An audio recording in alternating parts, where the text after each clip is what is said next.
Roti kerap dipilih sebagai camilan selingan karena mengandung karbohidrat yang dapat diubah tubuh menjadi energi. Karena itu, roti bisa membantu mengganjal lapar di antara waktu makan utama. Selain praktis, roti umumnya lebih ringan di perut, sehingga cocok dikonsumsi saat jeda aktivitas kerja, sekolah, atau perjalanan. Salah satu rekomendasi camilan roti yang saya jumpai kali ini berada tepat di belakang stasiun Buaran, Jakarta Timur.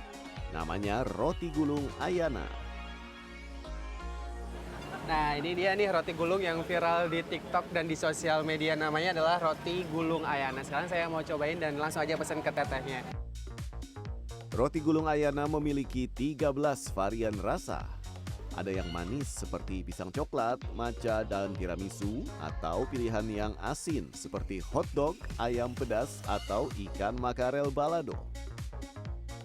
Ini kayaknya anak-anak semua nih. Aku mau cobain kalau manisnya matcha deh teh. Nah, tapi kalau asinnya rekomendasinya apa nih yang menarik? Hotdog ya? Oke, boleh coba yang asinnya yang hotdog satu ya. Roti Gulung Ayana pertama kali diinisiasi oleh Odi Budiman di tahun 2005. Setelah pensiun, Odi ingin mencari ide bisnis kuliner yang mudah dibuat, namun diminati oleh banyak orang. Setelah 3 bulan melakukan riset, ia kemudian menemukan resep roti gulung yang dimodifikasi sendiri. Saya lagi buka sosmed, saya buka yang zaman masa lalu, zaman Belanda. Itu ada foto tahun 1200-an. Itu di Jakarta, itu ada orang Belanda bikin yang namanya roti gulung tikar. Persis dengan bulatnya saya gini. Hanya dia cuma bikin coklat saja. Coklat sama coklat keju aja. Cara pembuatan roti gulung ini sangat sederhana. Pinggiran roti tawar yang biasanya dibuang diiris tipis, lalu disusun. Sebelum dimasukkan berbagai topping, lapisan roti terlebih dulu diolesi selai khusus yang diracik sendiri oleh Odi dan istrinya. Roti kemudian digulung dan dihangatkan dengan cara digoreng ulang di atas wajan. Jangan lupa beri topping melimpah sesuai pesanan pelanggan. Yang menjadi pembeda, kulit roti yang digunakan oleh Odi dipesan langsung dari pabrik atau custom. Di antara yang manis sama yang asin tadi sebenarnya dua-duanya enak. Tapi yang paling kentara adalah dari roti gulungnya. Kulitnya ini sangat-sangat crispy. Jadi kayak makannya juga jadi puas gitu. Dan satu lagi yang poin plus dari roti gulung Ayana adalah toppingnya melimpah ruah. Jadi kita makannya juga puas banget. Meski hanya berjualan di gerobak sederhana, pelanggan roti gulung Ayana tak hanya dari Jabodetabek saja. Ada juga yang datang dari Bandung, Sumedang, bahkan Yogyakarta. Pertamanya sih FYP aja di TikTok, terus habis itu kayak rekomendasi jajanan anak kereta gitu kan. Terus habis itu ini masuk, terus pas aku lihat kayak dia kan dibikinnya dari kulit bekas roti gitu kan, cuman kayak diolah lagi sama dia. Terus kayak menurut aku kayak menarik dan memanfaatkan ibaratnya kayak sisa gitu kan, daripada dibuang jadi diolah lagi. Terus habis itu aku lihat kayak harganya juga kayak masih terjangkau, jadi kayak aku ngerasa penasaran. Terlebih lagi kebanyakan itu pada yang review tuh katanya enak gitu, jadi aku penasaran. Dalam sehari, Odi bisa menjual 200 hingga 250 roti gulung. Ia mulai berjualan sejak pukul 4 sore hingga 8 malam. Harga satu roti gulung Ayana sangat murah, Rp3.500 hingga Rp8.000 saja.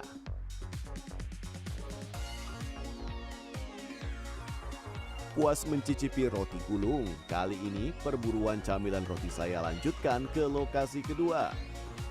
Oke, ini dia lokasi jajanan roti viral yang kedua. Lokasinya ada di kawasan Rawamangun, masih di sekitaran Jakarta Timur. Namanya adalah Roti Kukus and Roast atau Roti Kuro. Kita akan cicipi gimana rasanya roti kukus dan roast yang ada di sini. Roti Kuro pertama kali dibuka di tahun 2017. Pemiliknya, Wildan, belajar membuat menu ini di Bandung, Jawa Barat. Uniknya, roti yang diproduksi hanya rasa pandan dan dipesan khusus dari pabrik. Jika biasanya roti bakar atau roti panggang menggunakan jenis roti Casino, Wildan menggunakan jenis roti kadet. Gimana ya? Sama aja sih, mungkin bedanya kukus aja kali sama rotinya. Roti kita namanya roti kadet juga ini sebenarnya, roti pandan gitu.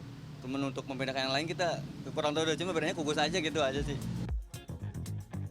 Setelah roti kadet dibelah dua, lalu diolesi mentega, kemudian diisi dengan berbagai topping. Yang paling favorit adalah Nutella keju untuk roti manis dan smoked beef mozzarella untuk roti asin. Selanjutnya, pelanggan bisa memilih roti dikukus atau dipanggang sesuai selera. Ini toppingnya berlimpah, tebal banget, lihat keju sama biskuitnya juga banyak. Terus tadi yang asin juga, isian dari beef patty-nya tebal banget.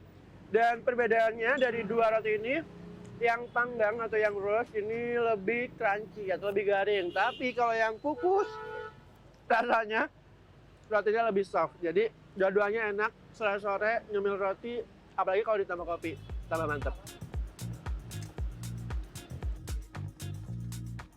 Harga roti kuro berkisar 8 hingga Rp22.000 tergantung campuran toppingnya. Karena dekat dengan kawasan kampus, pembelinya pun kebanyakan mahasiswa. Prefer yang kukus. Karena kalau buat yang manis-manis gitu kan, kalau pasti kukus tuh menurut aku lebih, jadinya rotinya tuh jadi soft gitu kan. Somehow kayak gitu. Terus kalau misalnya, tapi dia juga ada yang bakar, dipanggang gitu, kayak burger gitu isinya, dan aku juga suka sih. Dalam sehari, Wildan bisa menjual rata-rata 150 roti panggang dan kukus. Lapak roti kuro berlokasi tepat di depan Gereja Kristen Jawa di Rawamangun, Jakarta Timur. Tim Liputan CNN Indonesia.